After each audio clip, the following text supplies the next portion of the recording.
timber destroying wildlife at its best.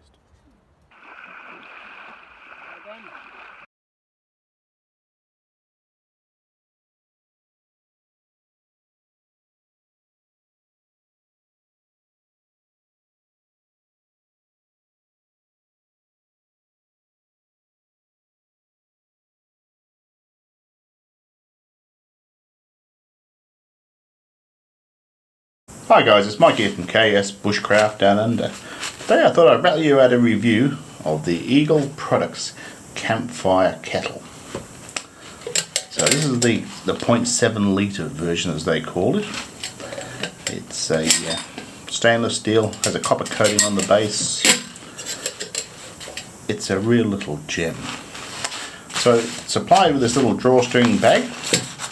Seem to have changed the material. The earlier ones were like a softer material, but this is certainly good for keeping all the dirt and blah contained. Comes in this box in English on this side, which is handy for me.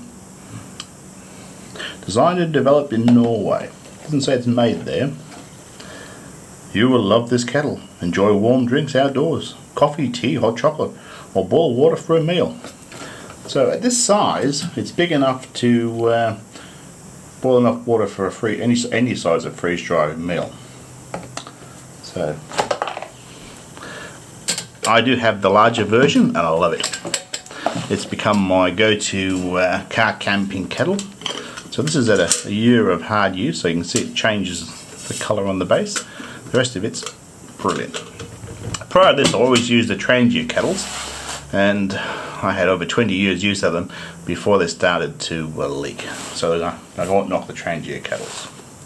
So on the box it says 240 grams. I get 272 grams with the lid and 238 grams with no lid.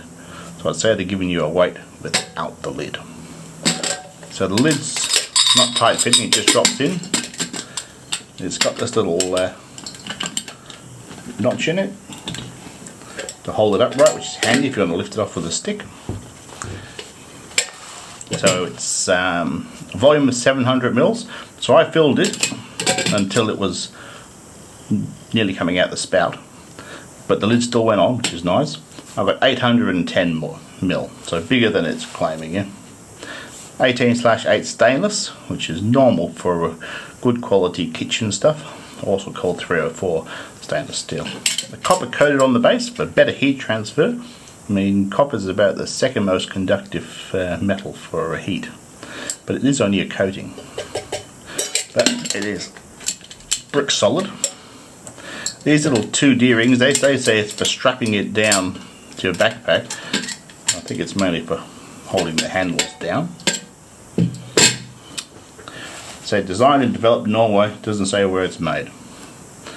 So the hole dimensions for the lid is 75mm. The base is 136. You've got this lip on the top, so it's 144 across the top, with an overall height of 77mm. So I'm going to do a pour test, because if you're having a kettle, the joy of it is it's nice to pour rather than just using the saucepan. And I'm going to see how and if it'll integrate with some of my Trangia stoves. And I know it does fit inside my MSR pot set, which is one of the reasons I wanted it. And that's what's coming up, guys. So we'll have some boil tests as well. So if you're interested, that's what's coming up. So guys, we're going to have a pour demonstration. The balance, it feels good. Now this is pretty full. Now the joy of having a kettle, of course, is the ability to pour on like a normal pot.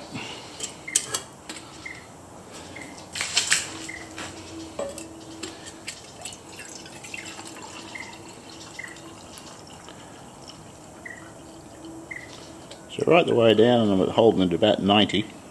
The lid is not tight, a tight fit, but it's not falling off either. So you really got to work at it to get that lid off. So I'd say that's a win for the pour test. Okay guys, I thought I'd see how it would integrate with my Trangia cookware, and I had hoped it would fit with my MSR Expedition cook set, which it does. So on the Trangia 27, the small boy, it's a pretty, almost fits with a pot, but it's too big for the internal supports. It doesn't sit right. So a miss on that one. On the bigger 25, it drops in the pots easily. Plenty of room.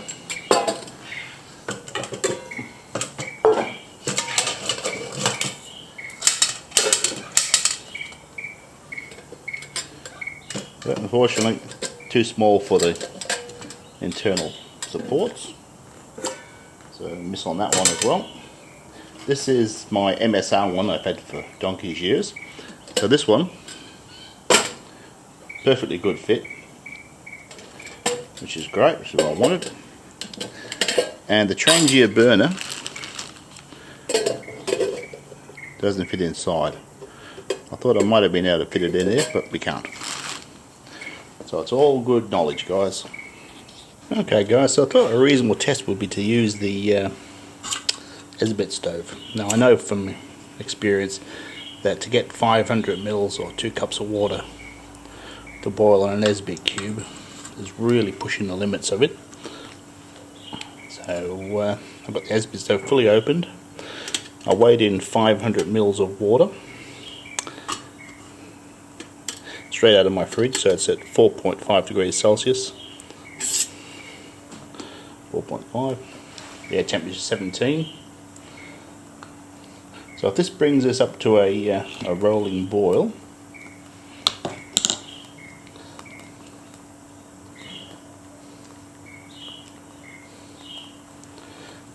I reckon that'll be a win. It really will. Anyway, I'll cut back to you when we either get a boil or we run out of fuel. So at 5.5 minutes in, we're at 73 degrees. Okay, at just under 9 minutes.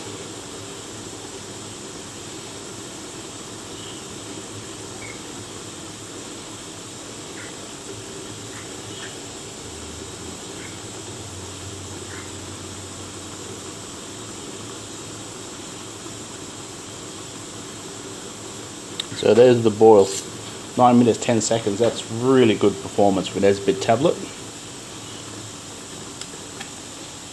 Yep, bit left. So that's a really good solid boil on one Esbit tablet.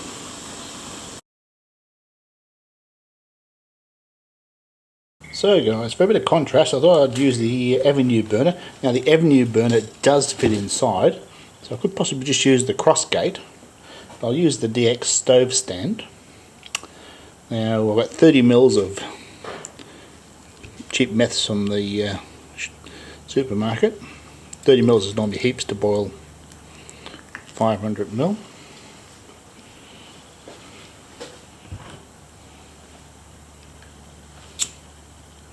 I'll put the stand on. Pop that on top, and we'll hit the timer,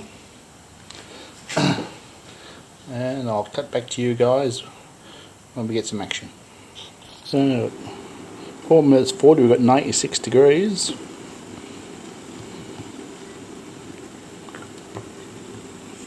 $99. There's the boil. Fraction under 5 minutes. So that's a solid performance on meths.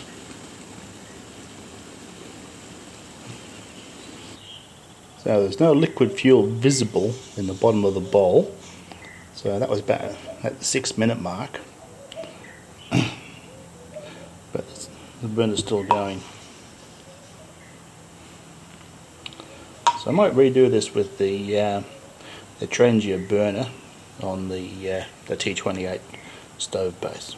So guys, the venerable Trangia T28. I always thought it was a bit too close to the pot, but anyway, it's been proven to perform for eons. So same 30 mils meths.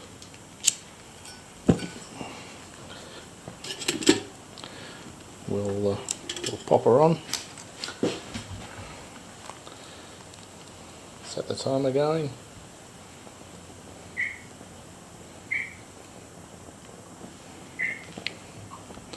And I'll cut back to you when we get some action. Okay, there's 5 minutes.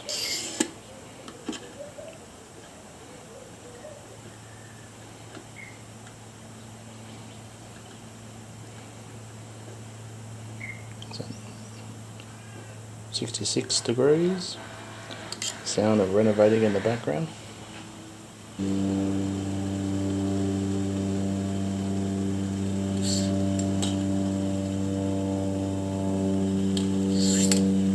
There is our boil, and a slightly melted temperature probe. So a good roll and boil at 7 minutes, just to see how much fuel's left. And quite a lot of fuel. So either the transient burner is not as powerful as the Avenue, it's burning it slower. Still a solid performance. Got a little bit of fuel left, but nothing to get excited about. Well guys, it's all cleaned up again. So what I did before I did the burn tests is I coated the outside with a mixture of dishwashing liquid and a little bit of water, let it dry before I started, and all the luck has come off quite nicely. Bonus tip there for you. The handles on this smaller one got hotter than the 1.5 litre. It wasn't noticeable on the Esbit tablet, but it certainly was on the meth. Maybe it was the way the heat's curving over. And I've tried it on gas and it's also a bit too hot to handle. So a bit of a rag there. Could it double as a little pot for heating a few beans up? Certainly could. The access is good enough to get a spoon in there, so if you needed to use it as a emergency saucepan, you certainly could. I think a pretty neat little kettle, I really do. This will be going into my my road trip bag for having brew ups on the side of the road and stuff, or when I'm out working where there's no electricity. So guys, if you like the content I create, if you find it useful, please subscribe, it helps me out greatly, and we'll catch you next time.